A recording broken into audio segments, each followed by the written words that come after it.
programa de Inculturetas, que hoy hemos querido dedicar a un tema que a estos monetes y a mí, pues la verdad que nos apasiona.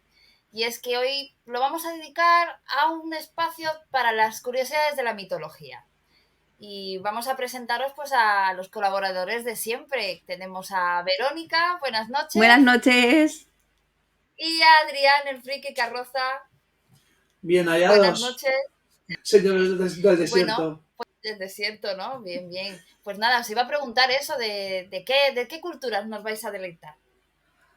Yo voy a hablar un poco de las celtas, los iberos, los celtiberos. ¿Y tú, Adrián? Pues yo voy hoy a estar rodeado de gatos, de estatuas enormes puntiagudas y, evidentemente, los egipcios. Muy bien. Yo os he querido traer mitología vikinga, por si había alguna duda con esta cara que traigo, yo os voy a hablar un poquito de mitología vikinga. Bien, bien, Muy bien. bien, bien. Y entonces, bueno, pues para empezar, venga, Vero, ¿qué nos has traído? Bueno, sabemos que a día de hoy, aquí en España, conocemos mucho lo que es la mitología grecorromana. Si hablamos de Zeus, Júpiter, Hércules, todos sabemos quién es. Pero hemos llegado a pasar por alto la riqueza que tiene la mitología, tanto celta, ibera y celtibera. Quiero empezar con lo que es el tema del inframundo. Y del inframundo digo porque en aquel tiempo, los celtas y los iberas, si algún dios estaba ligado a lo que era un pozo, una mina o todo lo que conllevara estar bajo tierra, ya se le consideraba un dios del inframundo. ¿Y con quién mejor que empezar que con Endobélico? Es un dios de las moradas de ultratumba y además es un dios que emitía oráculos. Se le veneraba tanto los celtas como los iberos, pero más concretamente en la zona de Lusitania. Uno de sus grandes santuarios está en Alcochal, en Portugal, muy cerca de lo que es Badajoz actualmente, pero además tenía también muchos devotos en la zona de Huelva. Tanto así que las comarcas de la serranía llegan a tener la denominación a día de hoy de Andévalo por el dios endobélico.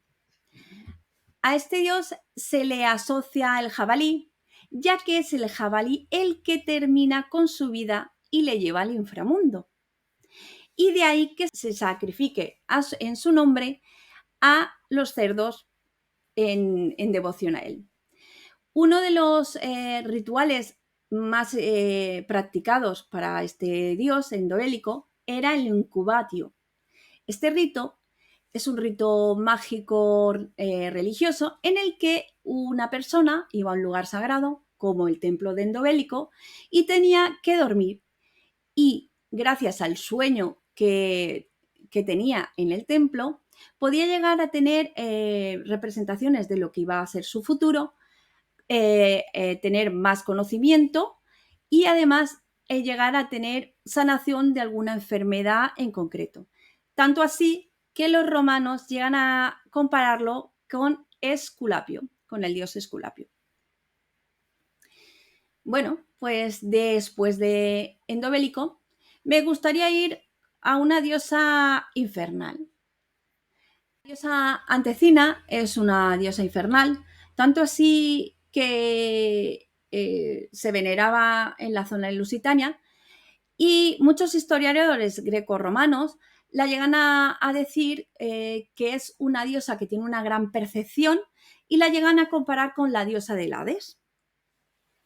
Era una diosa que se veneraba desde el Atlántico al Algarve y llegan a haber escritos sobre ella de sus grandes devotos en Mérida y uno de sus grandes santuarios, aún a día de hoy sigue estando, está en Alcuéscar, donde aparecen muchos escritos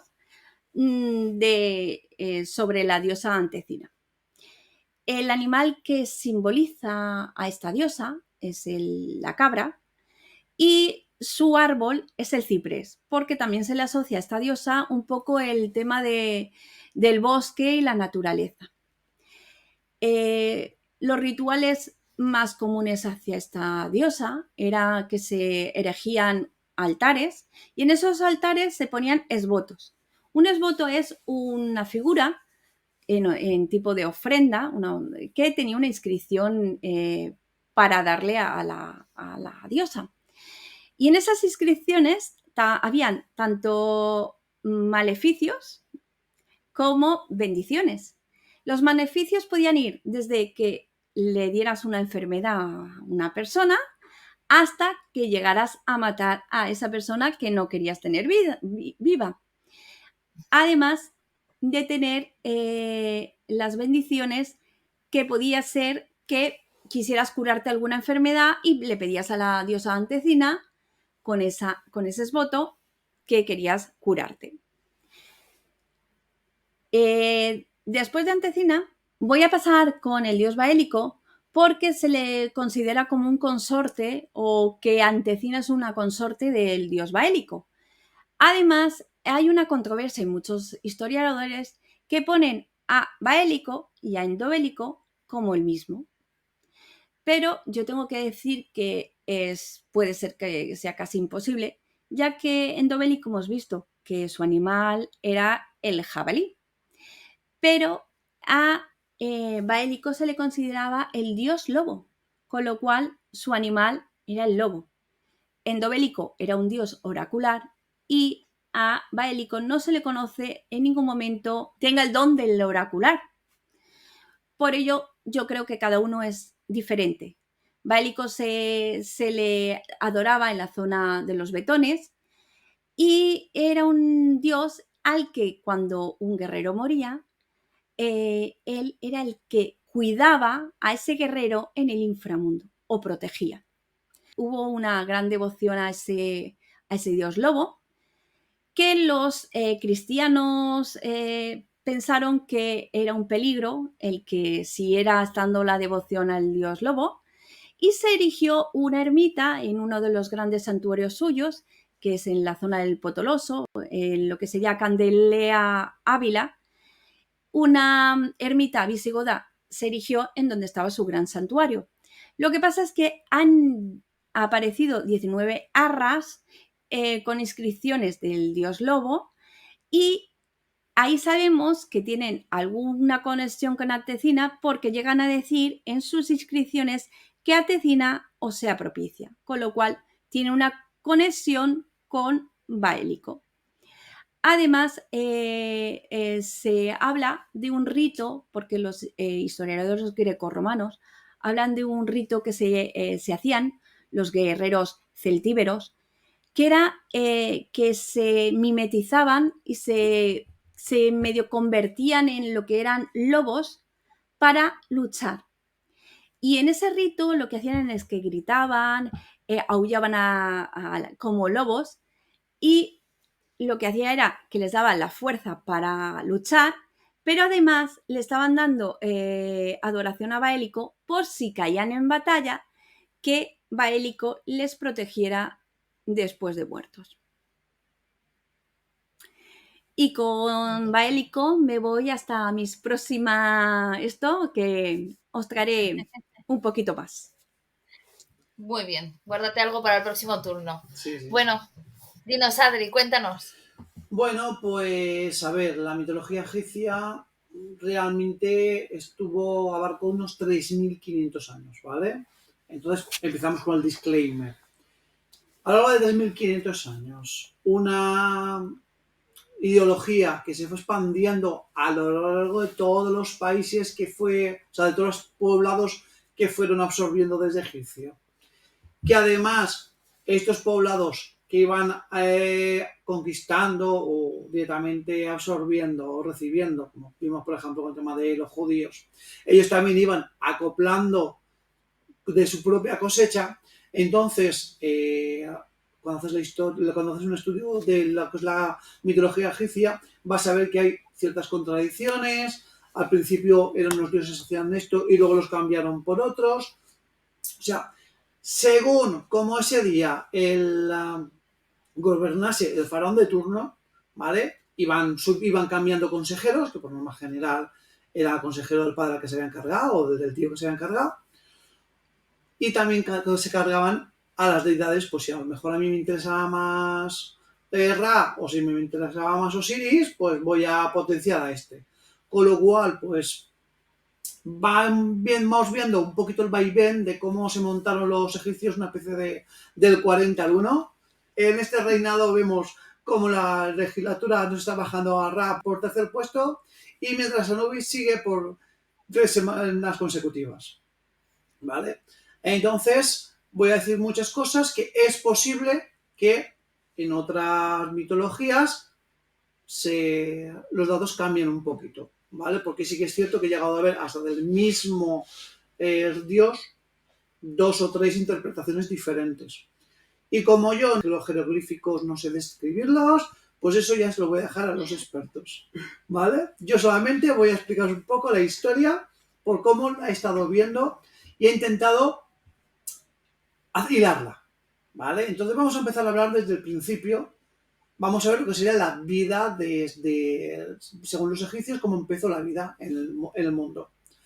Y el caso es que al principio no existía nada. Al principio estaba ¿cómo se llamaba? Había un océano primigenio. O sea, el universo era como un océano primigenio, en el cual no había nada, solo conceptos etéreos. De estas aguas surgió una entidad que era el dios Atum. Del dios Atum decidió un día crearse a sí mismo.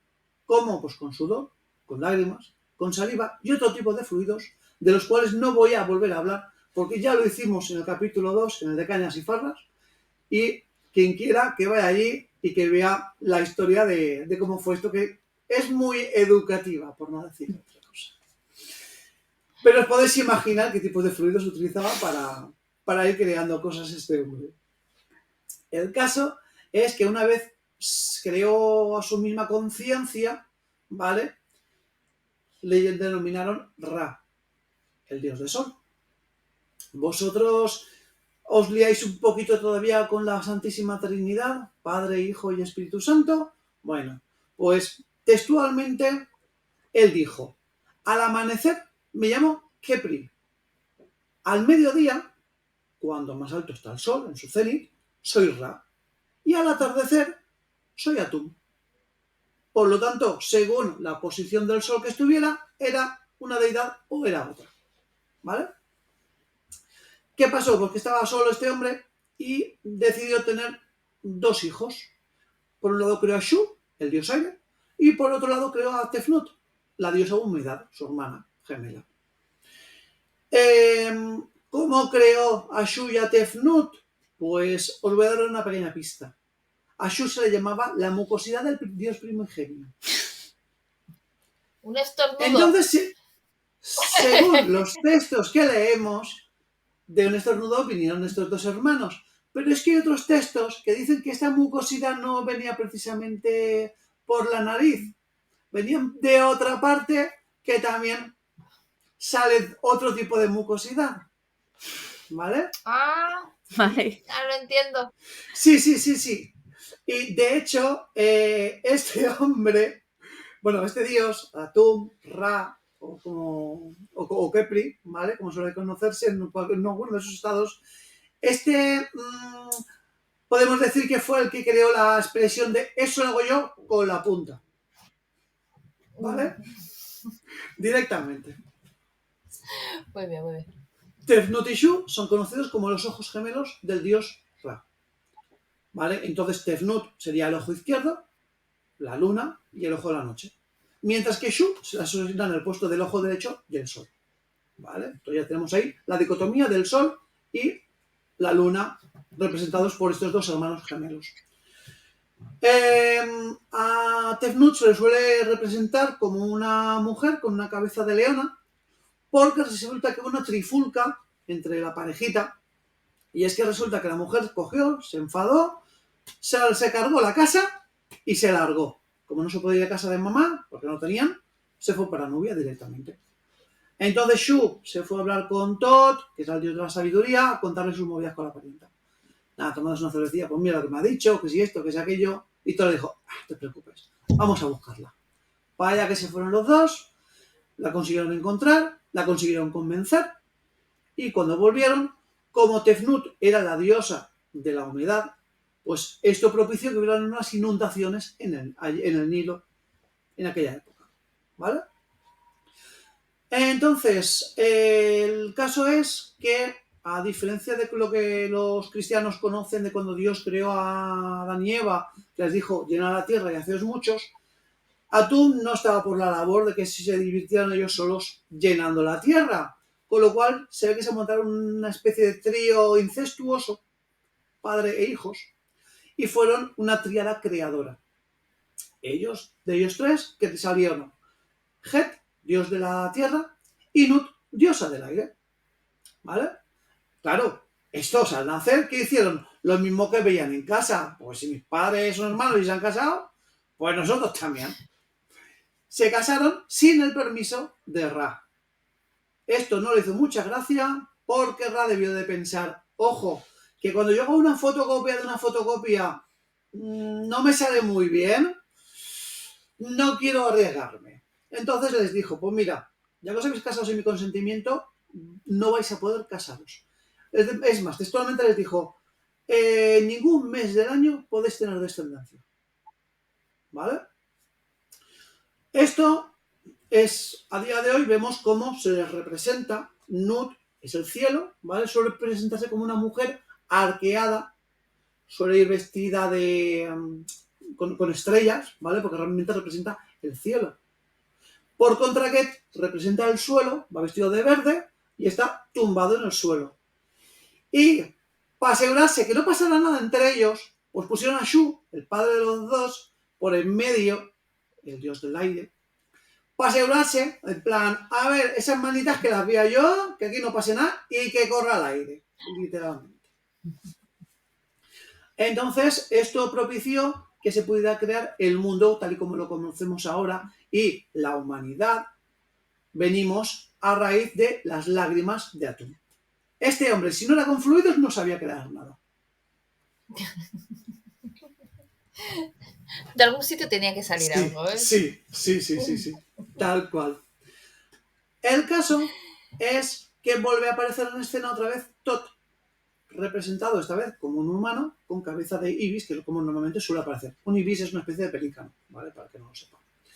Claro, ya hemos visto que él era el listo de la familia, el primo listo de la familia. Y se compadeció de los pobres Jeb y Nut, que estaban casados, pero tenían siempre en medio a Shu tocando la moral y sin dejar que pudieran conciliar su amor. Entonces decidió irse a buscar al dios Honsu, que era el dios de la luna, que está representado con una cabeza de halcón, ¿vale? Muy parecido a Horus, pero está coronado con el disco lunar en vez de con el disco solar, que es el perteneciente a Ra. Y empezó a picarle. Oye, me han dicho que tú sabes jugar bien al ajedrez. Bueno, al ajedrez, como se llama, es el ajedrez que jugaban en aquella época. Pues que sepas que yo, con los ojos cerrados y una mano a la espalda, te gano. Ya que él se picó, dijo que sí, venga, vamos a hacer esto interesante, ¿qué te apuestas? Dice, pues mira, si te gano yo, me vas a dar la luz de la luna de una noche. Venga, vamos para allá, vas a morder el polvo lunar igualmente. Total, se pusieron ahí a jugar, y venga a jugar. 5 noches le ganó Tot a Honsu. ¿Qué pasó? Que hasta ese momento el sol y la luna compartían los mismos días. La luna, al perder esos 5 días, tuvieron que cambiar el calendario. ¿Os acordáis que Ra les había dicho que ningún día de ningún mes podían tener descendencia? Bueno, pues ahora ya contaban con un vacío legal en el cual durante 5 días iban a poder tener descendencia. Y eso es lo que hicieron. Se pusieron a darle el tema y de ahí salieron 4 dioses que son los que se supone, según la mitología, que fueron los primeros faraones. Que de ahí viene la dinastía faraónica. ¿Qué serían? ¿Vale? A ver si me acuerdo. Osiris el primero, rey del más allá. Isis, el trono de Egipto. Set, el señor del caos y la representación del desierto. Y Neftis, que en este caso era la noche y la muerte. Y la historia de estos 4 la veremos en la siguiente ronda. Muy bien. Pues bueno, yo he cogido otro tipo de cosas de la mitología de los vikingos. Yo he traído, pues, cositas curiosas. Yo os he traído como así, primero para abrir boca, el mito del robo del martillo de Thor, del Mjolnir. Ah, Pues cuentan que famoso después de caso. una noche de jarana, después de una noche de jarana, pues Thor se despertó después de la borrachera y descubrió pues que su martillo había sido robado. Entonces, pues fue corriendo a buscar a Loki, que tengamos en cuenta que Loki era un hermano de sangre y de batalla de Odín hasta el Ragnarok. Fue a buscarlo y a preguntarle pues si sabía algo de qué había pasado con su martillo. Y como ninguno de los dos encontraba respuesta, pues fueron a buscar a Freya. Freya era famosa por la capa de plumas con la cual podría convertirse en un pájaro, así que ella pues se la prestó y Loki se fue hasta Jotunheim con ella buscando el martillo. Y allí, en una colina, rodeado de sus perros, encontró un rey de los gigantes, a Thrym, y le preguntó, bueno, pues como si pasara por allí, como algo casual, ¿no? Y Thrym le confesó que él había robado el martillo de Thor y que lo había escondido bajo tierra, bajo montañas, ¿no? Y que solo lo devolvería si los Aesir le daban a Freya como esposa. ¿Qué he visto? Hay que saber que Freya era una diosa de armas tomar, o sea, ella nadie le decía lo que tenía que hacer y rechazó a muchísimos pretendientes. Sería para hablar de Freya realmente Sí. lo moderna que era Sí, sí. para esa época. Eso sí que era una diosa Y las cosas que empoderada. hacía por Sí. conseguir. Muy empoderada, muy independiente. Bueno, pues Loki volvió otra vez a Asgard, ¿no? Y le contó a todos los Aesir, pues el tema que había, que si no volvía con Freya y le ofrecían la mano a Thrym, pues no se le devolvería el Mjolnir a Thor. Y hay que tener en cuenta que Thor era el protector de Asgard y necesitaba su martillo para defenderse precisamente de los ataques de los gigantes. La cuestión es que Freya, obviamente, ella dijo que ella no se casaba, que a ella nadie le mandaba y ella no se iba a casar con aquel gigante. Y bueno, pues Heimdall, este dios con esta visión tan especial, el guardián del puente del arco iris, le sugirió pues hacer una treta. Y la treta era que Thor se vistiera de Freya, se disfrazara de Freya con muchos collares y con muchos velos para que no se le vieran. Y Loki iría Sobre todo la transformado barba, en su ¿no? doncella. Sobre todo la barba se notaría. Claro, pero todo eso iba tras muchos velos y muchos collares, muchas joyas envuelto, ¿no? Era un regalito bonito, Sí. para despistar. Y bueno, y una vez pues montan el plan, pues se marchan a Jotunheim los dos, ¿no? Y bueno, pues llegan a tiempo porque el festín ya estaba preparado cuando llegaron, ya estaba la boda en marcha. Pero claro, Thor era un dios superpoderoso, igual que de superpoderoso tenía un gran apetito. Entonces, claro, las doncellas de Jotunheim no hacían más que servirle comida y comida y comida, y él comía. Y claro, eso a Thrym no le cuadraba, decía, una doncella es una diosa tan delicada, tan hermosa, no puede comer así, de esta manera. Pero Así. Loki, como era rápido en palabras y en inteligencia, pues le dijo que el problema es que había estado los 8 días que tardaron en llegar a Jotunheim muy nerviosa y que no había comido nada en los 8 días y se le había abierto el apetito. Pero claro, el festín seguía y el Thrym decidió, pues bueno, pues darle un beso a su novia, a su futura esposa. Pero claro, levantó el primer velo y se encontró con los ojos fieros y llenos de ira de Thor, ¿no? Y lo dejó caer rápidamente. claro, obviamente se extrañó porque era una diosa delicada, hermosa y con esos ojos, esa mirada de destructor. Sí, sí. Pero Loki rápidamente pues también fue corriendo y le dijo, no, es que había pasado 8 días sin dormir de los nervios, que se lo perdonara, pero que estaba un poco desvelada. ¿eh? La cuestión es que Thrym ya estaba harto de aquel banquete, la boda se le estaba haciendo larga, también se quiso meter por ahí una hermana muy fea que tenía, queriéndose hacer amiga de Freya, no se sabe por qué, pero bueno, la cuñada, la vamos a llamar. Sí, la cuñada. Y total, decidió acabar rápidamente con aquella fiesta, ¿no? Y llevarse el premio a casa. Sí. Y dijo que, bueno, pues que iba a entregar el regalo a su futura esposa, que era el Mjolnir, que le había robado a Thor. Pues obviamente, una vez con el Mjolnir en su regazo, Thor se quitó todo su disfraz, se descubrió ante todo el mundo y allí no sobrevivió ni la cuñada. Todo el mundo, aquella es una de las fiestas que acabaron peor. Y ese es el mito de cómo le robaron el martillo a Thor. No sabía yo que en ya el Valhalla había travestismo. Había de todo. Había de todo. Y de aquí, pues derivó, de este mito, derivó una costumbre que luego se tenía, que en las bodas se solía poner un martillo representando al Mjolnir encima de las rodillas de la novia, en representación, pues realmente era para desearle buena fortuna en su matrimonio, pero bueno, viene acerca de esto, del mito del Tradición dios Thor, un poquito peligrosa, ¿eh? Teniendo en cuenta que en esa época pero obligaban a casar a las con unas cosas doncellas, buenas.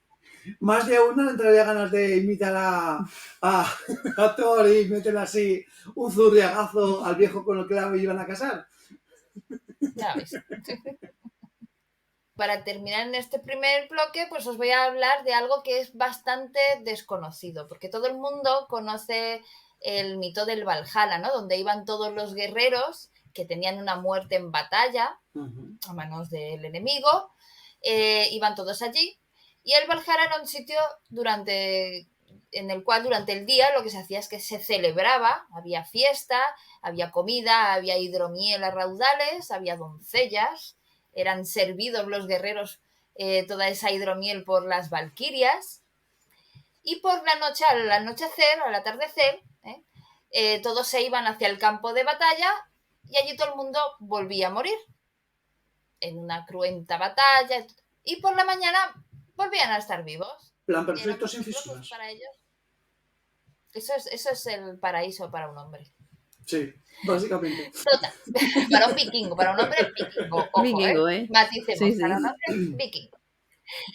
Pero lo que no es tan conocido es que aparte del Valhalla existía el Folkvanger, yo espero haberlo dicho bien porque es una palabra bastante complicada, que pertenecía a Freya. Hay que decir que Freya no es una Aesir, como sería Odín, Thor, ¿no? De los que son los habitantes de Asgard, los dioses asgardianos, sino que Freya es una Vanir. Digamos que Freya es de un reino contrario, porque antes de la formación del resto de los mundos había una batalla entre estos dos pueblos, pero decidieron terminarla con un intercambio de rehenes. Entonces los asgardianos mandaron a dos dioses para los Vanir, y los Vanir mandaron a Freya y a Frey, ¿vale? Freya es conocida por ser una diosa del amor, de la belleza, de la fertilidad, también una gran conocedora y una bruja de las runas, una mujer muy independiente, una diosa muy independiente, que no se casaba con nadie, nunca mejor dicho, porque no se casó con nadie. Y bueno, la gente la solía invocar pues para tener eso, felicidad en el amor, buenos partos, buenas estaciones. Y ella tenía su propio salón de los héroes, lo vamos a llamar, que era eso, el Folkvanger, ¿vale? Significaba que de hecho en las poquitas edas en las que es referido, porque parece ser que luego como que se fue perdiendo ese mito y se quedó como el principal, el Valhalla, en el campo de batalla las valquirias de hecho daban prioridad a llevar guerreros a los salones de Freya que a los de Odín. O sea, realmente llega un punto en que se menciona como más importante el de Freya que el de Odín. También se dicen algunos que Freya era lo que sería la líder de todas las valquirias. Entonces eso se entendería mejor de que ella tuviera incluso más habitantes en su propio salón que Odín. Pero bueno, al final se acabó perdiendo, se desvaneció el mito y hasta nuestros días pues ha llegado el Valhalla prácticamente. No hay nada más. Está muy bien. Se refiere muy poquito, es una pena. Pues sí. Pero lo tenemos. Eso me recuerda un poco a los aficionados a la música que dicen: yo cuando me muera prefiero ir al infierno porque es allí donde están todos los buenos músicos. Exactamente. Muy bien. Pues muy bien, chicos, ahora vamos a presentar a nuestra primera colaboradora que nos ha mandado, que sería Laura, del videopodcast Entre Libros, Café y Mate. Nos va a hablar acerca de mitología azteca. Vamos a ver qué nos ha traído.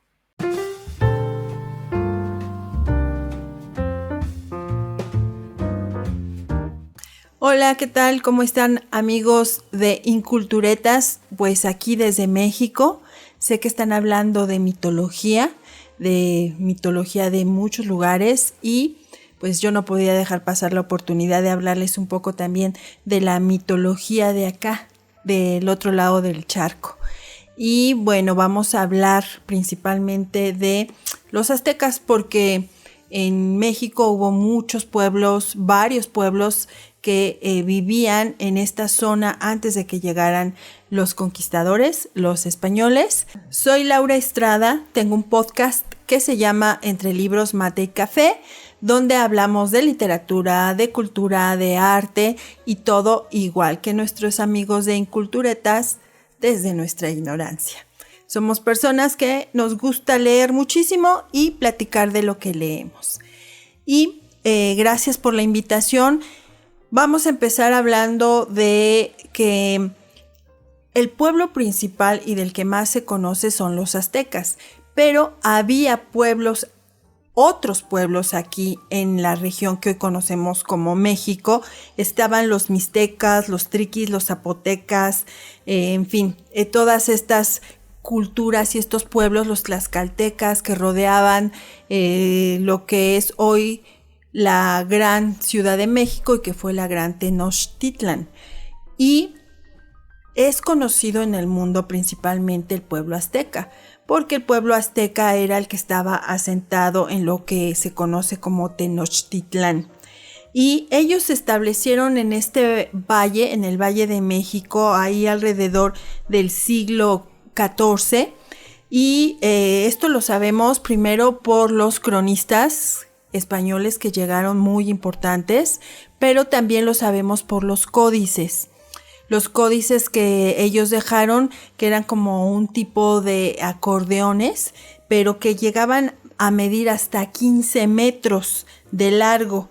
Y ahí ellos plasmaban cómo vivían, cómo eran sus combates, sus costumbres y claro, también plasmaban todo lo que era su cosmovisión, todo lo que eran sus deidades y desde luego cómo veían o cómo creían ellos que se había comenzado la vida en el planeta. Me gustaría decirles que ellos, como muchas mitologías o incluso religiones, también creían y decían que había un vacío total y absoluto. Y en este vacío pues había la necesidad de empezar a crear. Se dice que el primer dios creador era Ometeotl. Este dios tenía una dualidad. En él estaba la versión femenina y la versión masculina de este dios. Y él es el que empieza la creación. Pero también, este Dios no estaba solo. Él estaba acompañado de otras deidades, acompañado de Tezcatipotla, que era el señor del espejo negro, también desde luego de Quetzalcóatl, la serpiente emplumada, que seguramente ya habrán escuchado muchísimo acerca de él y que también se le considera uno de los dioses creadores. Se dice que hubo 4 intentos por crear el mundo, por crear al hombre, y es en el intento que hace Quetzalcóatl cuando por fin se logra que se cree el hombre. Así se explica el origen del hombre. También tenemos a Tlaloc. Tlaloc es muy importante porque es el señor del agua.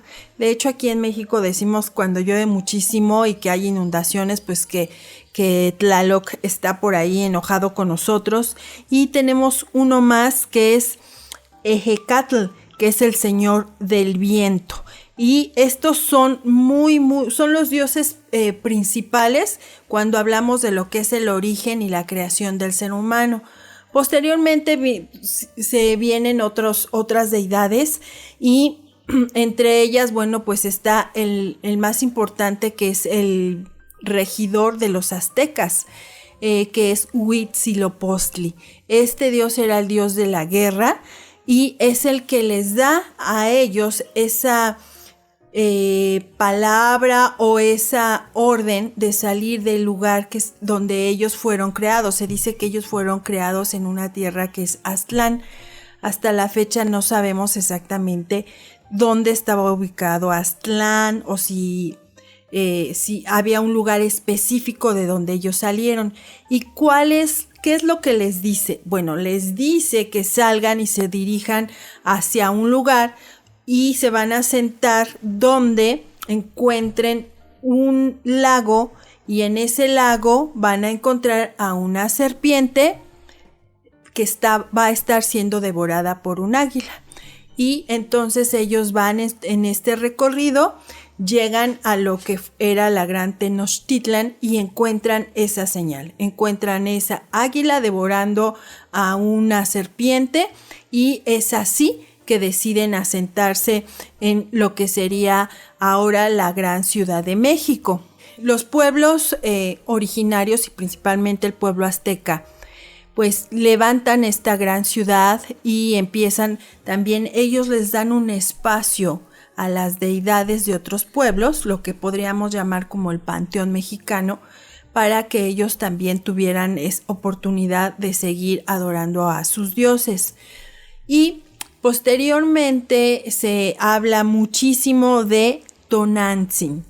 Tonantzin fue muy importante cuando llegan los españoles porque es una deidad mujer. Es una deidad que en la época prehispánica ya se adoraba justo a donde hoy tenemos lo que se llama la Villa de Guadalupe. Y de estos dioses se desprenden pues varios mitos, mucha mitología. Hay grandes leyendas como la leyenda del Popol Vuh. Hay otro tipo de leyendas como de dónde viene lo dulce del agave. Y en todo esto están relacionados los dioses y la mitología de los pueblos prehispánicos. Por tiempo no les podría hablar muchísimo más. No tienen idea la cantidad de historia y de dioses y de creencias que se quedan en el tintero, pero si quieren conocer un poco más, yo les recomiendo el Popol Vuh y el libro del Chilam Balam, así como las crónicas de Fray Bernardino de Sahagún o también a Miguel León Portilla. Son esos libros los que yo recomiendo para quienes quieran saber más acerca de las culturas prehispánicas. Les agradezco la invitación y me gustaría poder seguir hablando más a fondo de cada uno de ellos, así que es un buen pretexto para pues que me vuelvan a invitar. Muchísimas gracias y como suelo decir, recuerden que la vida entre libros tiene más vidas.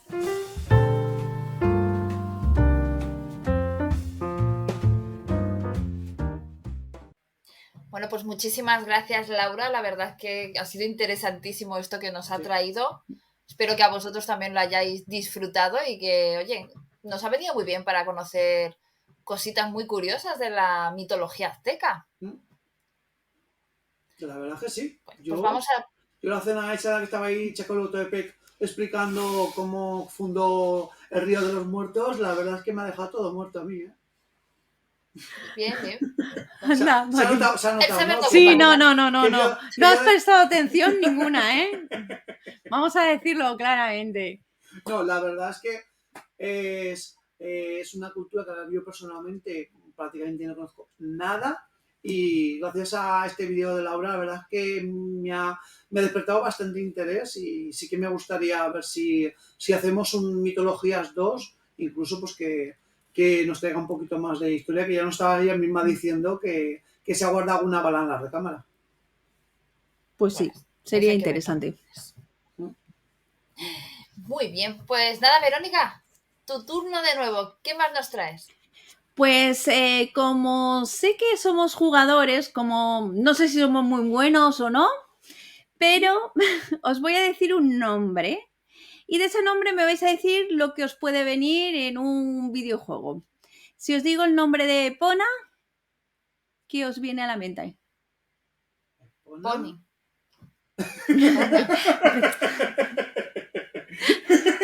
Casi, Pequeño Pony, No, tú eres mi no, amigo. no. Pona, a ver, Pona. Epona. Epona. Este Pona, la de los polvorones, no, ¿eh? Pona, lo tengo yo al lado. No Ya, sé. no. Epona. Cuéntame a yo. No, no lo sé. ¿Epona no era el caballo de Zelda? Sí, es la yegua de Link en Zelda. Del Majora Mask, el famoso de la 64. Sí, exactamente. Y es que Confieso que no lo sabía. Yoshiaki Kazuami Como yo he hecho el Autopec. es que tiene un nombre japonés y como comprenderéis la pronunciación no muy fácil. Pues le gustaba mucho la mitología celta y estaba muy influenciado. Y qué mejor que ponerle Epona, que es la diosa celta de los caballos. Y en memoria de ella, él se puso como yegua al caballo de Lin. Interesante. Yo no lo sabía, ¿eh? No sabía de dónde venía, quiero decir. Venía de eso, de la mitología celta. Es una diosa celta, pero que se veneró desde Ibera, la península ibérica, hasta el Danubio. Tanto fue así que es una de las pocas diosas celtas o íberas que llegaron a meterse en los romanos, ya que la caballería romana la veneraba en secreto, pero la veneraba. Claro. Ya que no sé si sabéis que los romanos le tenían gran aprecio al caballo. Sí. Y como era la diosa del caballo, pues por eso se veneraba. Se llegan a encontrar de esta misma diosa muchos restos en la zona de Zamora, de ofrendas que se le hacía, porque ella no solamente era la diosa del caballo, era la diosa de la fertilidad, la naturaleza asociada al agua, la curación y la muerte. Se le llega a comparar con la diosa grecorromana, la Cibeles. ¿A la plaza donde celebran los partidos de fútbol? Sí, la que tenemos en Madrid, que no sé si sabréis quién es ella, No. pero si no, lo buscáis en la Wikipedia. Vale, muy bien. ¿Vale? Me ha gustado ese giro inesperado de guión. Muy bueno. Hay algunas leyendas que la consideran como que ella es la que recogía en batalla a los guerreros con su caballo y con el cuerno los llamaba para llevarlos al más allá. De esta diosa tengo una oración que a día de hoy aún muchas brujas y meigas aún recitan y me gustaría recitárosla a ver si os viene bien y os da esa abundancia y eso, ¿vale? Venga, va. Dice la oración: ¿Pides suscriptores? Épona, antigua diosa de la tierra y de los espíritus elementales del norte, te invocamos solicitando que nos protejas de todo mal y para conseguir, por tu mediación, que en nuestro hogar no falte los bienes necesarios para nuestra subsistencia y los medios para conseguirlos. Y a día de hoy aún hay gente que quiere la venera y la sigue honrando con esa oración. Y yo creo que para mí es una de las diosas que voy a seguir venerando, la voy a querer de ahora adelante. Y Pues como mira, sabíamos que eras la brujita del grupo. yo soy la brujita, a mí me gustan mucho las cosas y los rituales y todo. Pues mira, por eso he escogido los Es muy celtas, esotérica. Sí, totalmente. los íberos, por eso. Y de esta diosa Épona me voy a otra diosa que también se puede decir que es acuática, porque hemos dicho que Épona tenía algo del agua. Nos vamos con Deva, que es el hidronómino muy común en la zona cantábrica. Esta es una diosa que estaba por encima de otros dioses, porque de ella se dice que emanaba la vida, la purificación, la salud y el amor. Y me vais a perdonar, pero necesito contaros una leyenda muy bonita de esta diosa, ¿vale? Vale. Cuenta la leyenda que el agua del mar era dulce, hasta que Deva se enamoró de un humano. Su amor solo duró una noche, y Deva volvió al fondo del mar para cumplir con su deber.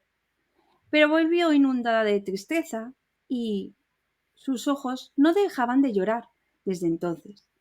Y por ello el agua es salina, porque las lágrimas de dicha diosa. Se dice que el mar del mundo, Más salado. el mar salado, llega a ser mar salado por nuestra diosa Deva. Son lágrimas de amor. Son lágrimas de tristeza y de desamor. ¿Ves? Porque solo pasó una noche. La diosa diosa. La diosa Deva lloraba lágrimas de amor para crear el mar y el dios Atum pues así creaba otro tipo de cosas. Pues sí, pues sí. De esta diosa puedo decir también que aparte de llevar el río Cántabro el nombre de Deva, a día de hoy siguen haciéndose también rituales para el amor. Lo que diríamos es rituales de amarre para acoger al chico o la chica que queramos, para engancharlo y que no nos deje nunca. No nos hagas también aquí a la... No, ahora no voy a haceros ahí, no voy a mirar, no voy a haceros, no tengo aquí mis yerbecitas, las yerbecitas las tengo guardadas en mi lugar. Oye, ¿vale? Pues, la verdad,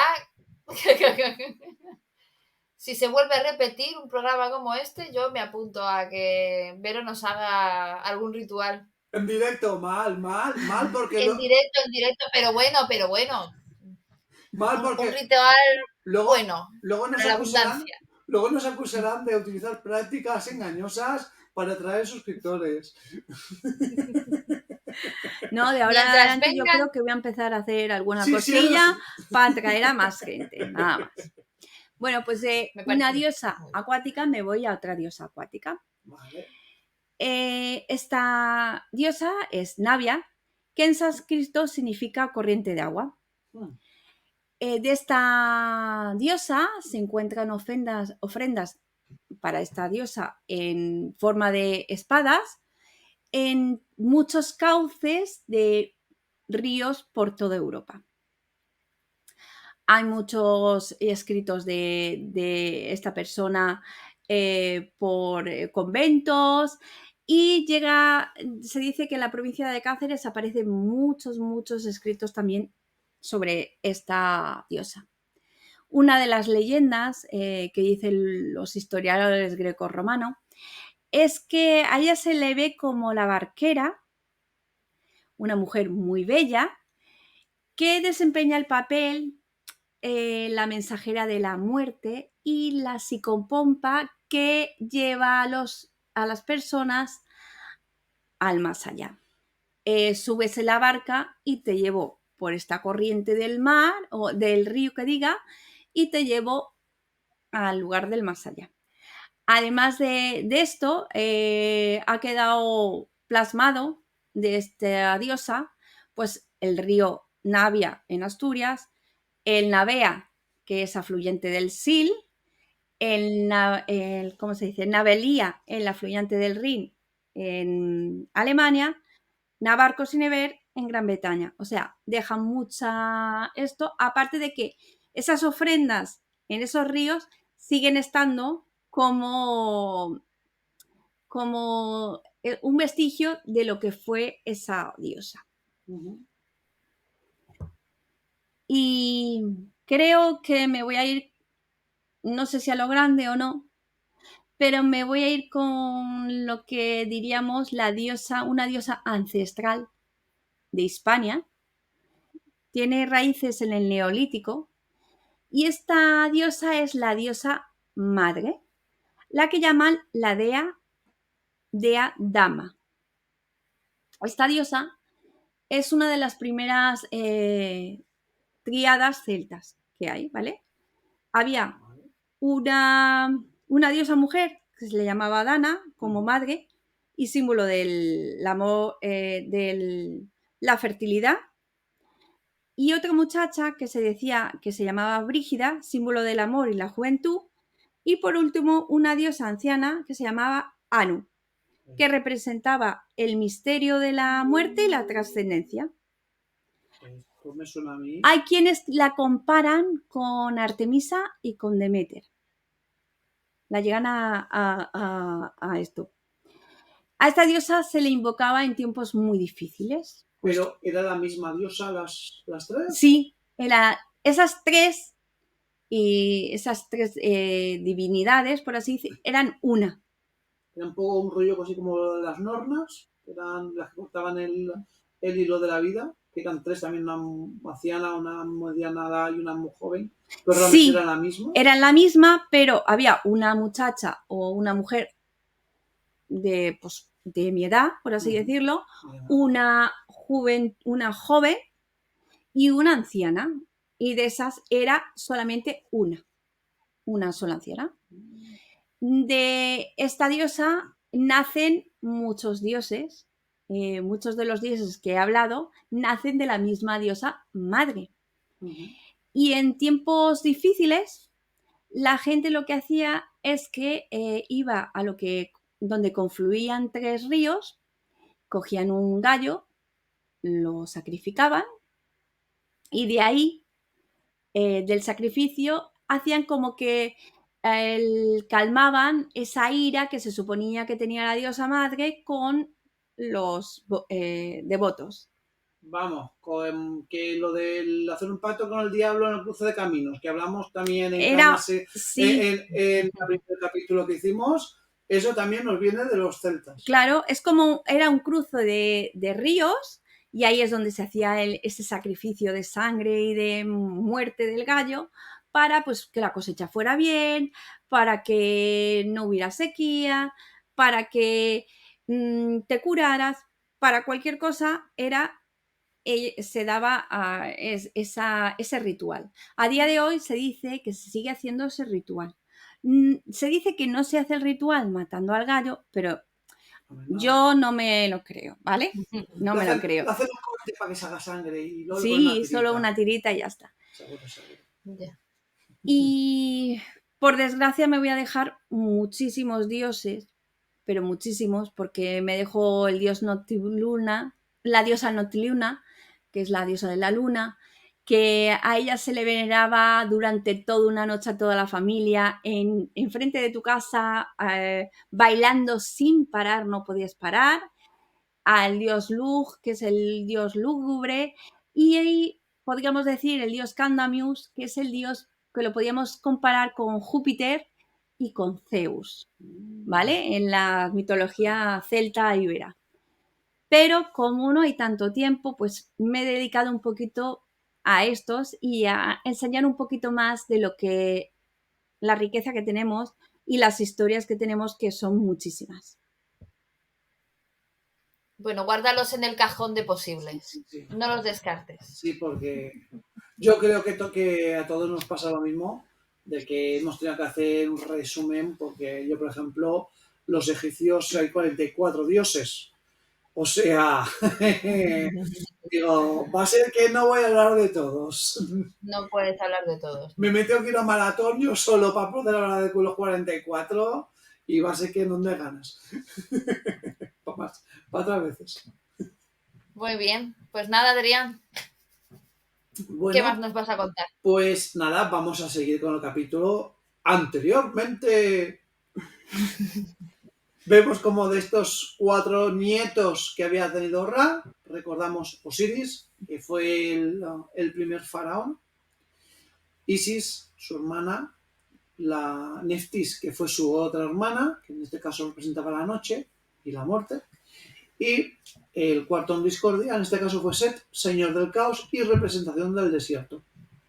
Bueno, pues en este caso sabemos que los faraones en principio empezaron por la dinastía de los anteriores dioses, y en este caso Get, que fue el padre directo de estos 4, decidió que su hijo Osiris iba a ser mejor opción a la hora de ser el faraón, porque iba a traer a Egipto prosperidad y años de benevolencia y civilización. Y realmente fue así, ¿vale? De hecho, fue una muy, muy buena época. Y claro, como faraón que era, tenía que tener al lado suyo una reina. Y claro, ¿a quién iba a elegir como si no? A una hermana atractiva. Entonces, en este caso, ¿quién fue la elegida? Pues Pito Pito Colorito se llevó a Isis. De hecho, hay algunos escritos que dicen que Osiris e Isis ya desde el vientre de su madre ya estaban enamorados. ¿Vale? Yo no voy a indagar ya en estas cosas porque no quiero que vuelvan a venir los señores del FBI por tocar temas tan turbios. El caso es que, claro, había más opciones y parece ser que no solo Isis, Neftis también tenía preferencia por Osiris. Tanto fue así que si bien se acabó casando con Set, no le quedó más remedio, como cuando uno está eligiendo equipo en el patio de colegio y pues me toca solo a este, pues si quiero no quiero a este, pues tienes que cogerlo tú, si no sois menos. Pues bueno, va, venga, me quedo con Set. Pero aún así, no se quedó, no dice, no, yo no me voy a quedar con las ganas de catar lo que me apetece catar.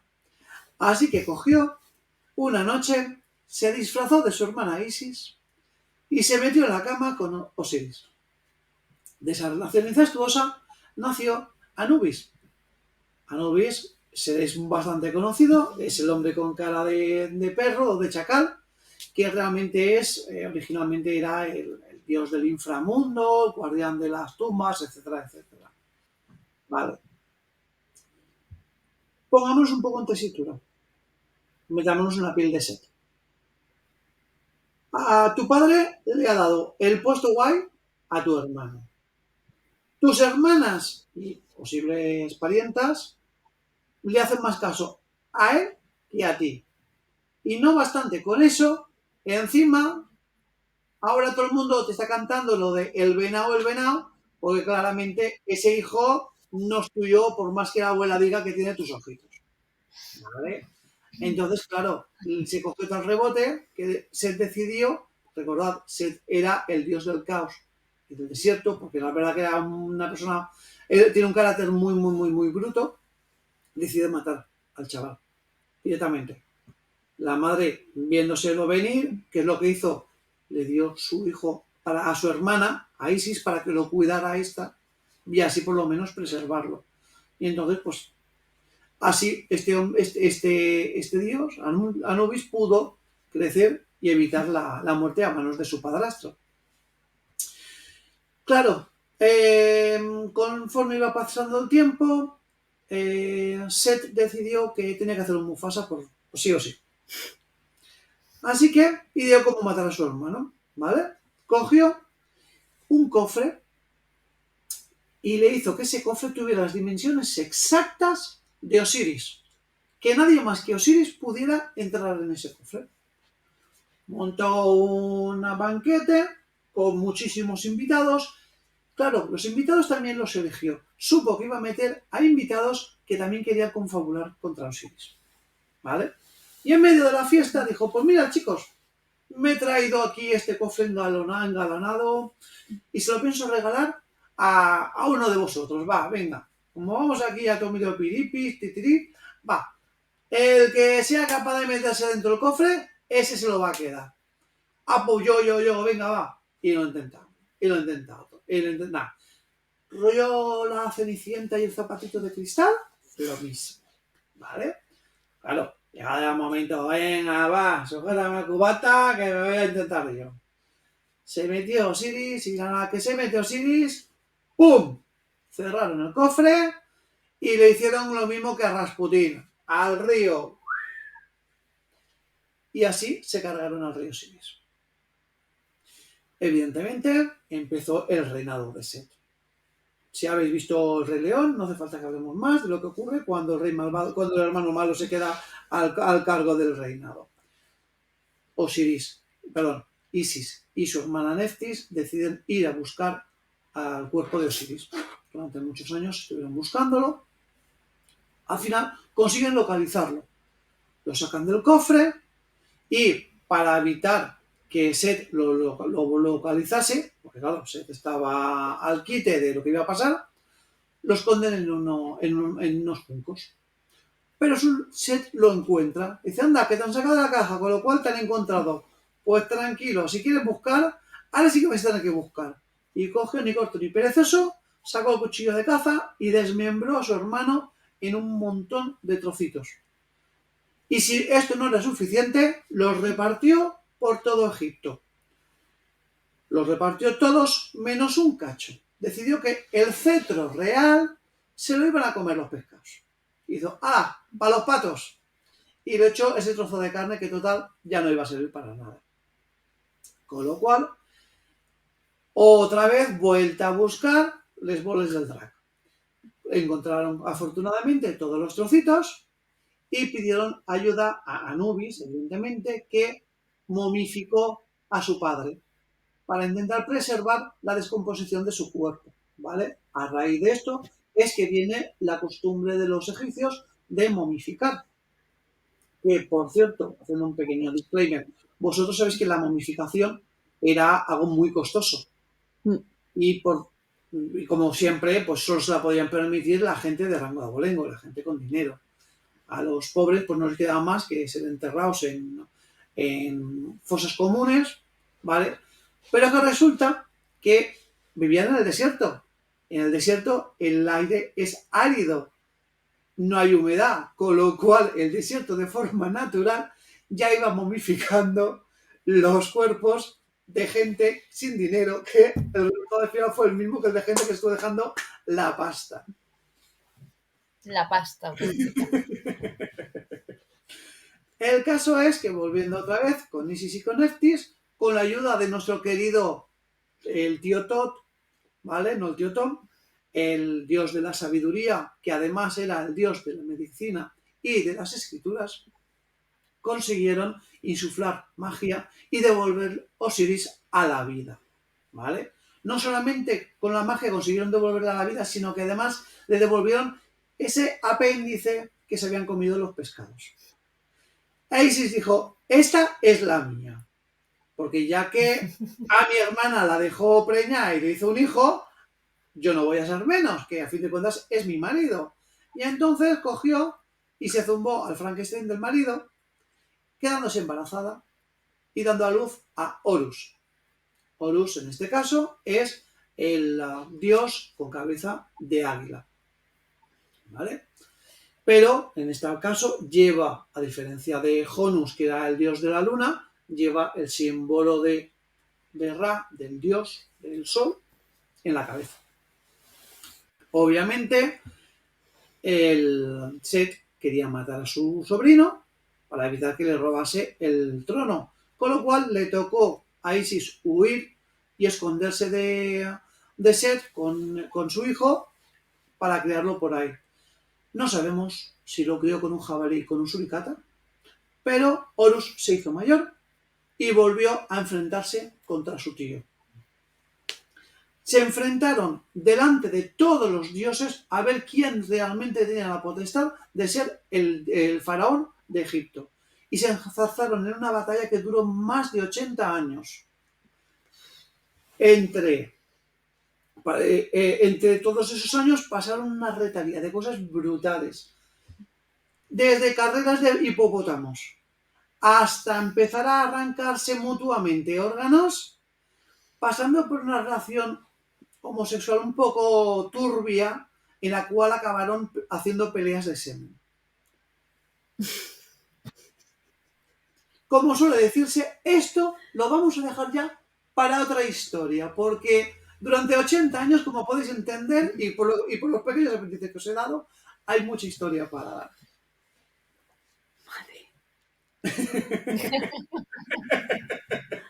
¿Qué? ¿Os he dejado? Está muy bien, ¿eh?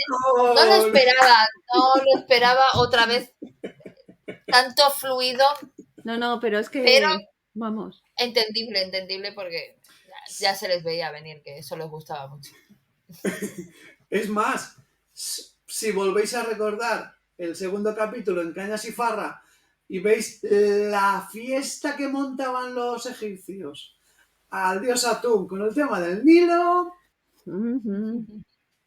tema de fluidos había por en medio. Por todo, ¿no? Pequeño spoiler. Bueno, yo para terminar de mi parte de la sección os voy a hablar de los hijos de Loki, ¿vale? Os voy a hablar primero de los más raritos que tuvo, porque Loki, acordémonos que no era una Aesir, no era un dios propiamente, sino que era un gigante, que era hermano de sangre, hermano de armas de Odín. Pero bueno, se ganó los sobrenombres de herrero mentiroso, cambiaformas, porque se podía transformar también hasta en una foca, lengua de plata, dios astuto, transformista, viajero del cielo, caminante del cielo, dios de las mentiras y del caos. Y tenía muchísimos más, pero básicamente esto le definía bastante bien. O sea, era un ser con un humor muy negro, pero muy inteligente. Y de hecho, vamos, tuvo muchísimos detalles con los Aesir. Por ejemplo, la lanza de Odín se la consiguió él, el Mjolnir también, el barco que tenía otro dios que se transformaba y cabía en un bolsillo, pero que si lo lanzaba al agua se transformaba en un gran dracar. O sea que ayudó muchísimo a los Aesir, pero a la vez también le gustaba mucho jugar con la gente para que sucedieran cosas así que le dieran vidilla a la...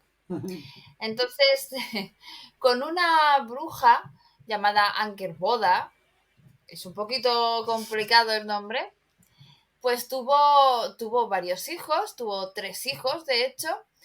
El primero que vamos a hablar es de Fenrir. Fenrir era un lobo gigante, que cuando nació pues era normal, pero poco a poco iba creciendo y nunca paraba su crecimiento. Y claro, se había predestinado que un lobo gigante acabaría con la vida de Odín en el Ragnarok. Entonces, obviamente, pues pensaron directamente en Fenrir cuando vieron el tamaño que estaba cogiendo. Y bueno, pues decidieron entre todos que para evitar, porque todo su afán era evitar el Ragnarok, que era cuando todo se terminaba. Todo el mundo moría, todo se terminaba. Entonces, para evitar este momento, decidieron que había que encadenar a este lobo para tenerlo controlado. Y ahí fabricaron una cadena que se llamó Gleipnir, que estaba hecho con la barba de una mujer, el aliento de un pez, las pisadas de un gato, las raíces de una montaña, los nervios de un oso y la saliva de un pájaro. No, eso yo sí que me lo conozco, ¿eh? Lo de las salivas y de los pájaros sí que lo conozco. Todo eso era para darle amalgama. Bueno, pues entonces fueron a aprisionar a este lobo, que obviamente ya era una grandísima bestia, y se negó en rotundo a que lo aprisionaran, porque sabían que lo iban a tener encerrado. Pero le dijeron que no, que esto era como una apuesta, que habían hecho esta cadena, que era mágica, pero como él era tan poderoso y tan grande, se le jugaban a que si él se la ponía y la rompía, ya nunca más lo iban a perseguir y lo dejarían en total libertad. Pero claro, Fenrir no era tonto y no se fiaba de que le pusieran esa cadena en el cuello. Entonces decidieron que Tyr, que era uno de los hijos de Odín, metiera el brazo en la boca de Fenrir mientras le ponían la cadena, que si en algún momento era un engaño, pues el lobo cerraría la boca y se quedaría sin brazo. ¿Qué es lo que finalmente pasó? Porque en cuanto la cadena mágica estuvo en el cuello de Fenrir y él notó que no podía liberarse, Mor cerró las mandíbulas y Tyr desde entonces fue un dios manco. Ahí está. Otro de los hijos... no sé, eso es lo que hay. Otro de los hijos que tuvo con Angerboda fue la serpiente Jormungandr, que esta serpiente estaba destinada a acabar con Thor. ¿Vale? Se supone que en el Ragnarok Thor mataría a la serpiente, pero la serpiente lo mataría pocos minutos después porque con su veneno, con el veneno que le había inoculado al morderle en medio de la batalla. Pero a Thor. Y bueno, a Thor. Sí. A Thor le van a matar el lobo y la serpiente. No, el lobo mataba a Odín. Ah, Odín, perdón, sí, claro. Sí, mataba a Odín. Es lo que me he cruzado yo. Vale. Se te han confundido, no importa. Sí. Es que los nombres son muy raros. Claro, no. Yo es que me sacas de los dioses egipcios y ya... Claro, es normal. Tantos fluidos por ahí, sí, pues sí, se te han confundido. Sí, exacto. Yo, si la cosa no fluye, no... La cosa no fluye, no te cuadra, ¿no? No.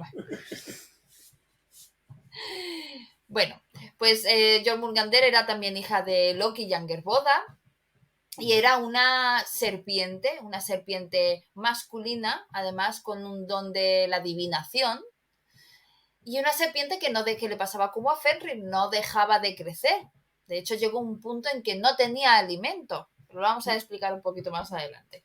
Como os decía, pues estaba destinada a acabar con Thor en la última batalla en el Ragnarok.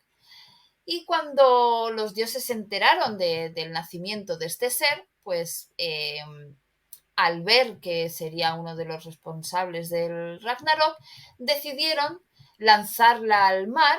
Entonces era todavía pequeña y Thor la lanzó al mar para que se quedara rondando el océano que rodeaba Midgard, ¿no? Que sería el mundo de los hombres, Midgard realmente. Claro, la serpiente siguió creciendo, se alimentó de lo que había en el mar, llegó un punto en que ya no encontraba alimento y empezó a comerse a sí misma, ¿vale? Por eso se rodeó lo que es el mundo mientras se comía la cola a sí misma, pero a la vez no dejaba de crecer, con lo cual nunca menguaba. De ahí viene la creación del Uroboros, de ese símbolo, no sé si lo habéis visto, el Uroboros, exactamente, del ciclo infinito de la serpiente mordiéndose la cola, viene de aquí, ¿no?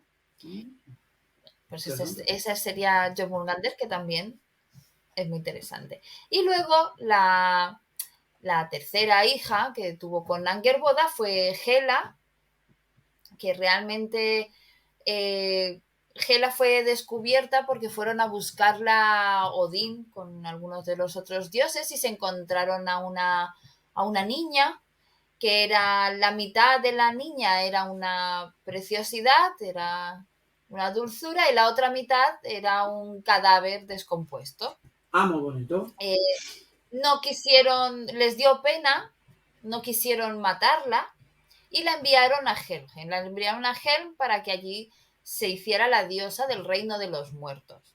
Es un inframundo donde iban la gente que moría sin honor o no moría en el campo de batalla.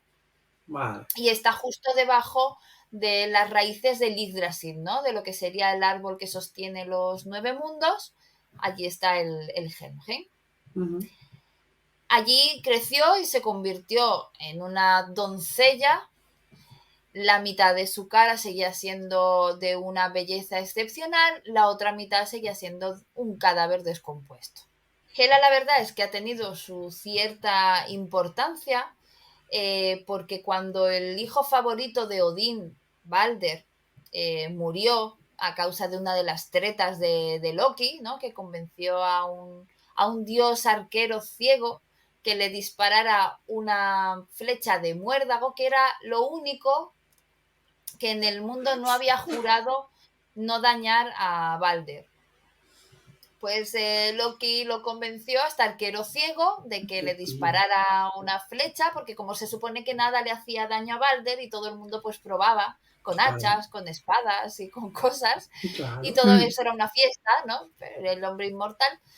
Bueno, pues esto no era inmortal al muérdago y murió Balder. O sea, Balder, que era un dios de pacífico, amoroso y además el hijo predilecto de Odín, murió. Y claro, como tuvo una muerte no honorable, bajó a Helm. Claro. Pues uno de los dioses, a Hermod, bajó a hablar con Hela y le pidió que por favor devolviera la vida a Balder. Y ella le puso una condición. Le dijo que si todos los seres y todas las cosas del mundo lloraban a la vez la muerte de Balder, ella le devolvería la vida. Pues todo el mundo lloró, todas las cosas del mundo lloraron por la muerte de Balder, menos una gigante llamada Tok, que se negó a llorar por este dios Aesir.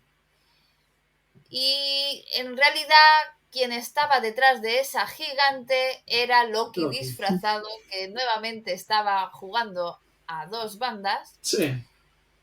Y pues nada, Balder se queda en el Helheim hasta el Ragnarok, que en el Ragnarok pues tiene ahí su pequeño papel también. Venga, caliente que sales del banquillo. Exactamente. De hecho es de los que sobreviven al Ragnarok. Obvio. Uno de ellos es Balder. Obvio, normal.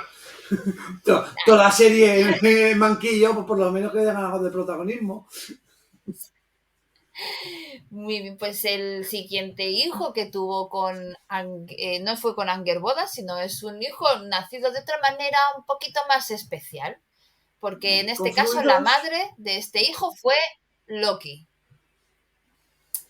Él mismo. Él mismo, Loki fue madre. Mira, mi padre es mi abuelo, lo que sabía, pero mi padre es mi madre, ¿no? Pues bueno, llegó un gigante a Asgard, ¿no? Y les propuso un trato. Les dijo que les iba a construir una muralla impenetrable alrededor de la ciudad en solamente 6 meses. Estamos hablando de que era un reino enorme. En solamente 6 meses. Pero a cambio, si él cumplía su promesa de hacerlo en ese tiempo, ellos le tenían que dar la mano de Freya. Por lo que veis, los gigantes y Freya estaban muy ahí. Todos los gigantes querían con Freya. Eso era un bomboncito para ellos. Estaba solicitadísima la chica. Madre mía. Muy solicitada. Y yo creo que si hacemos una segunda parte de esto, le voy a dedicar un gran tema a Freya porque me parece una diosa fascinante. Los pretendientes de Freya. Bueno, pues este gigante tenía ayuda de un caballo que le hacía trabajar muy, muy, muy rápido. Eso no lo sabían los dioses y como siempre, bueno, pues los principales dioses, Odín dijo que no existía trato porque sabía que Freya se iba a negar en todo momento a casarse con el gigante. Pero, como siempre, Loki salió por allí y le apostó al gigante que no sería capaz de hacerlo en esos 6 meses. ¿Qué pasó? Que el gigante empezó a trabajar y, ayudado de su caballo, estaba a punto de finalizar el trabajo antes de los 6 meses. Hostia. Y Odín le dijo a Loki, tú te has metido en esto, tú vas a salir de esto también. A ver cómo le dices nada a Freya. Claro. ¿Qué hizo Loki? Pues al ser un dios transformista, se transformó en una yegua preciosa. Y bueno, pues atrajo la atención del caballo que ayudaba al gigante, porque el caballo realmente estaba haciendo el trabajo. Se muestra la ¿Qué pasó? tragedia. Pues que el caballo era un semental, fue detrás de Loki y lo dejó embarazado. Me dijo la Pues de señorita, esta... adiós señora.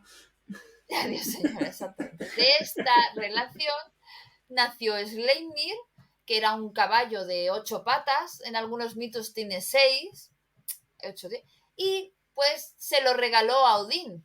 Así que Odín suele verse en ese caballo de 8 patas con la lanza que también le consiguió Loki. Está representado así, ¿no? Pero, ¿y qué pasaba con Loki? Que todos los hijos que tiene son animales. Porque, Bueno, pues es que no todos fueron animales, no todos fueron raros. También es que los 3 primeros los tuvo con una bruja. Entonces, bueno, pues ahí puede vale. ser que viniera la Y el cosa. otro lo tuvo con un caballo, entonces, Sí, ¿qué, ya, qué ya. El otro hijo de esperabas? madre teniéndolo con un caballo. Pero realmente Loki tuvo un honor porque estuvo muy unido a Odín durante muchísimo tiempo, participó en muchas batallas, ayudó muchísimo realmente a los dioses asgardianos. Tuvo el honor de casarse con una diosa Esir, que era Sing, y con ella tuvo 2 hijos. Bueno, a uno de ellos lo transformaron en lobo y acabó matando a su hermano. Oh, tío. Las cosas que pasan. Pardos normales que le salen y se le mueren. La Pues cosa bueno, es unos se que, mueren, se matan. bueno, uno lo mata al otro y el otro lo mata por haber matado al hermano. Claro, obvio. Esto acabó así. Los 2 acabaron muertos. La cosa es que cuando Loki hizo su famosa jugarreta con Balder, y obviamente Odín lo pilló, lo condenó a estar atado a una piedra mientras una serpiente le goteaba veneno en una herida abierta para toda la eternidad. Sí. Pues para atarlo a esa roca utilizaron los intestinos de uno de sus hijos, Sí. que se transformaron en cadenas de hierro. Ya. Madre mía. Madre mía, tú. De Joder. ahí surge todo el tema del Ragnarok, ¿no? De ese odio, de esa condena. Pues cuando al fin se libera Loki de esas cadenas, ahí se llama a todos sus hijos, y como tenía esos hijos tan raros, Claro. pues Sí, allí es cuando se arma la trifulca Madre mía. y acaba todo. Jolines, tú. Bueno, pues nada, chicos, y ahora sí que vamos a pasar a nuestra segunda colaboradora, a Ara, que nos ha traído unas cositas interesantes sobre la mitología hindú. Buenas tardes, queridos amigos en Cultureta. ¿Qué tal? Buenas tardes. Pues nada, para quien no me conozca, soy Ada Foy y os voy a hablar de un dios muy particular que es el dios Ganesh o Ganesha. También se le conoce como Ganapati. Este dios tiene en particular que tiene la cabeza de elefante con un solo colmillo, tiene el cuerpo de un joven con barriguita y bueno, ¿qué más tiene? Normalmente tiene 4 brazos, pero también se le representa con 2 o con 6. Este dios hindú es el hijo de Shiva, el dios de la destrucción, y de Parvati, una diosa Devi de la religión hinduista. Para aquellos que no lo conozcan, deciros que Ganesh es el dios de la sabiduría, de la abundancia, del conocimiento y de los nuevos comienzos. También es el patrón de la ciencia, las artes y las letras. Eso también. Una de sus cualidades más poderosas del dios Ganesh es que nos ayuda a guiarnos por un mundo sin obstáculos y nos protege con la buena fortuna para que obremos bien.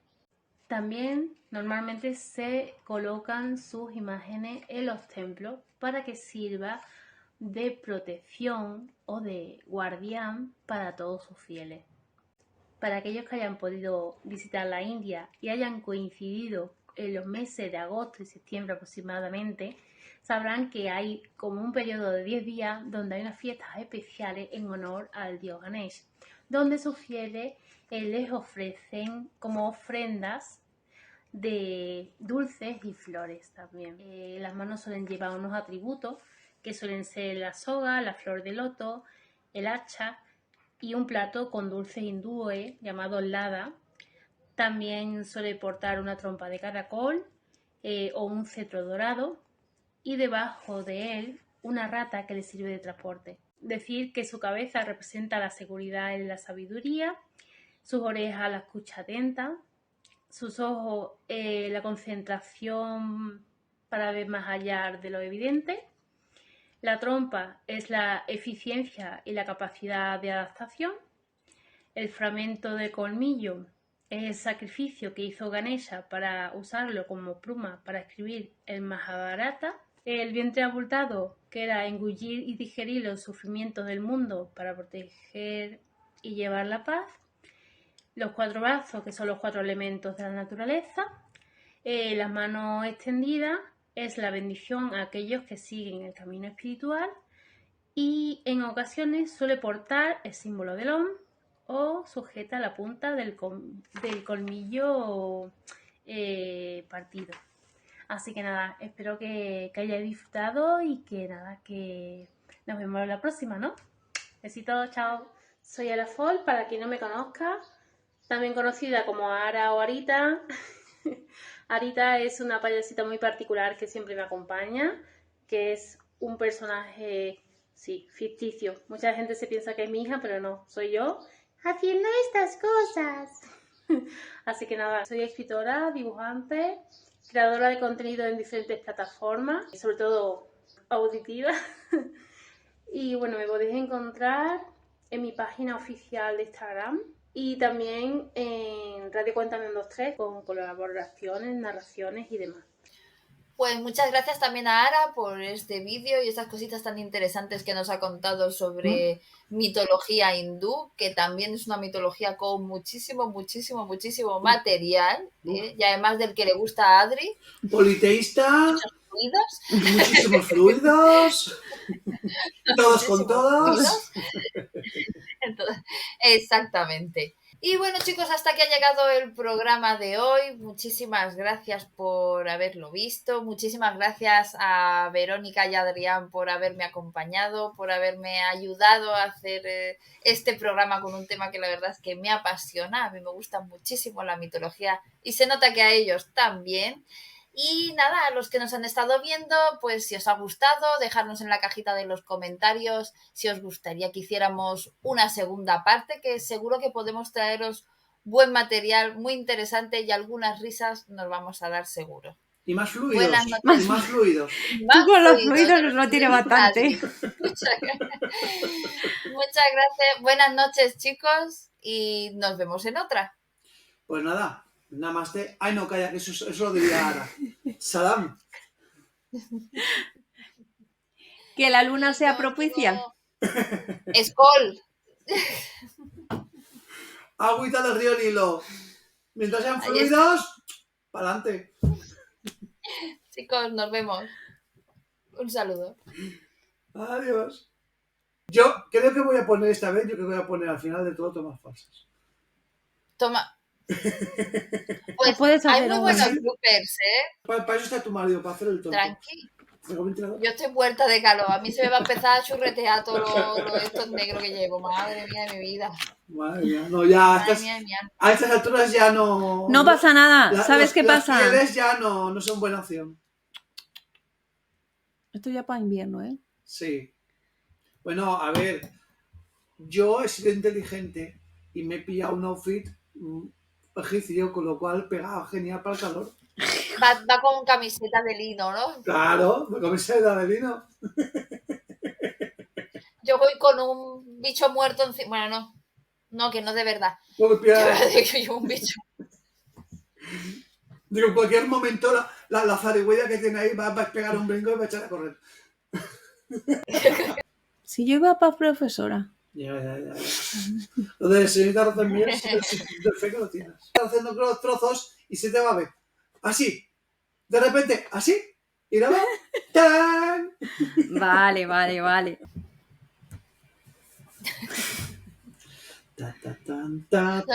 dé la risa. Vale. Hoy no terminamos, hoy te lo digo. No, así no. No, así no. Por Dios. No, así no. Así. Así. Es lo que quería hacer. Vale. Y tú eres ya la última, o sea que tienes 45 minutos para ti solo. No dura tanto, déjate, que aquí voy a hacer un soliloquio, yo sola. Hoy porque me falta el perro para tenerlo por aquí subiéndose y dándome con la pata, o sea que...